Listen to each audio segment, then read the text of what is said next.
daycare can easily cost more than your mortgage. So here's how we avoided it. How are we doing today? My name is Alexander Akabogu. Welcome back to the Engineering Basketball channel, the channel where myself, a degreed engineer and computer scientist working for over 10 years in the industry and counting, was also a former college basketball player, high school and middle school basketball coach, and skills and development trainer. And I'm here to tell you about my two young kids that I have, right? My two under two. That in itself, having a family can ultimately, in a ridiculous way, really, really eat into your wealth building. And daycare is one of those. Childcare can be may be one of those that you may have to eat or find a workaround. The way that I choose to limit these expenses, because that's my goal, limiting expenses, right? House hacking was one of the things I did. Right, living with roommates. What else have I done to limit expenses? Buying a used car cash, right, that I can afford.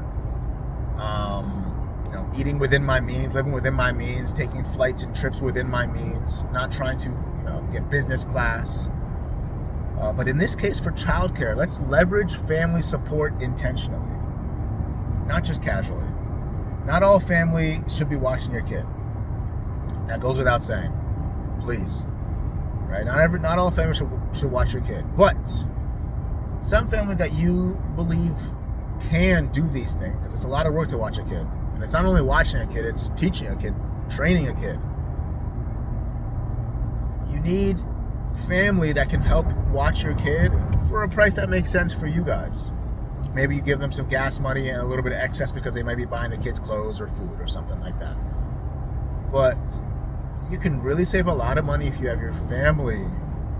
If you have your family watching your kids. Daycare these days can be $1,200 a month. Each kid.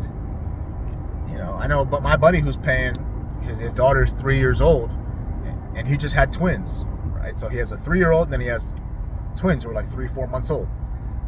His mom cannot watch all 3 of those kids and still live a sane life. So they've chosen to take the 3-year-old and put her in daycare. Daycare, like I said, is $1,200 a month for her. Sure. That's a mortgage, right? In the best days. When their 2 twins get to daycare, now it's going to be $2,400 a month, right? Like that. That's a mortgage, right? So that can eat into your wealth building strategy. Structuring schedules to reduce daycare days instead of defaulting to full time, right? There are times when maybe you are paying $1,200 a month. Maybe you can figure out a way you pay per day. Pay per day that she goes. Maybe you have to sign up in advance, but you pay okay, she goes 3 days a week, not 5. And you could cut that $1,200 a month down to maybe 8. You can save $400, $500 a month. But just figuring out ways that make sense for you all. And then this is the biggest thing, because this is just like making money and spending money. That $400 difference needs to be used to your advantage. That difference, that day that you're saying, okay, we're saving a lot of money on this. What are we doing with that money that we're saving? Are we just spending it on BS? Or are we investing it? Are we putting it to work for us? That's the difference. That's how you find yourself really catapulting yourself in a position of success when really a lot of people shrink and ruin their trajectory. So I'll end with this. Sometimes the biggest financial, and this is the thing I think about, sometimes the biggest financial wins aren't what you earn, it's what you don't spend. Gosh, that in itself is a huge video right there, right? The lifestyle, the nights out, the foods, the flights, the women, the dates, all of that things that you don't spend on can be your biggest financial decisions, not the things you do spend on. Keep your heads, gentlemen. Keep this head. Let's do it.